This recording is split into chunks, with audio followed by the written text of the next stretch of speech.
18 point less than the global average of 42. Berlin ভিত্তিক আন্তর্জাতিক দুর্নীতি বিরোধী সংস্থা ট্রান্সপারেন্সি ইন্টারন্যাশনাল প্রতিবছর দুর্নীতির ধারণা সূচকের মাধ্যমে বিশ্বব্যাপী দুর্নীতির চিত্র তুলে ধরে। সাধারণ আফ্রিকার দেশগুলোর তুলনায় আমরা মঙ্গলবার মাইডাস সেন্টারে সংবাদ সম্মেলনে বাংলাদেশের দুর্নীতির চিত্র তুলে ধরে টিআইবি।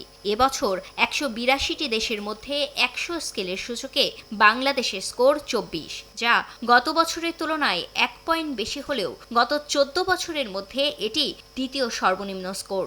গত বছর দুর্নীতিগ্রস্ত দেশের তালিকায় বাংলাদেশ 14তম অবস্থানে থাকলেও এবার 13তম অবস্থানে। এক পয়েন্ট যে স্কোর বেশি করেছি সেটা হচ্ছে যে আমাদের জুলাই আন্দোলনের ইতিবাচক মূল্যায়ন।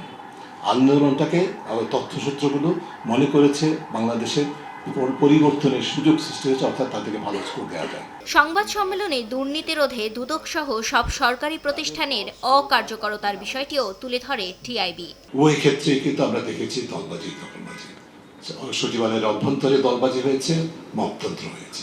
সার্বিকভাবে স্কোরটা হতাশাব্যঞ্জক হয়েছে। আমি রিপিট করছি, আমরা একটা সুযোগ হারানোর দৃষ্টান্ত স্থাপন করছি।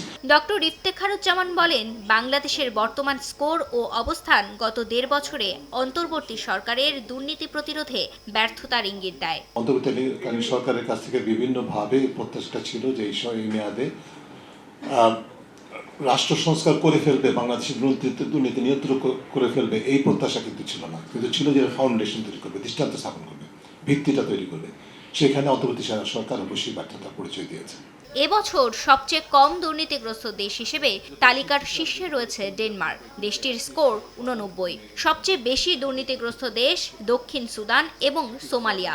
দক্ষিণ এশিয়ার দেশগুলোর মধ্যে সবচেয়ে ভালো অবস্থান ভুটানের, দেশটির স্কোর 71। আর সবচেয়ে খারাপ অবস্থান আফগানিস্তানের, তাদের স্কোর 16।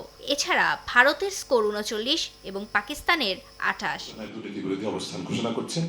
ফারিয়া ফারুকি, সময় সংবাদ, ঢাকা।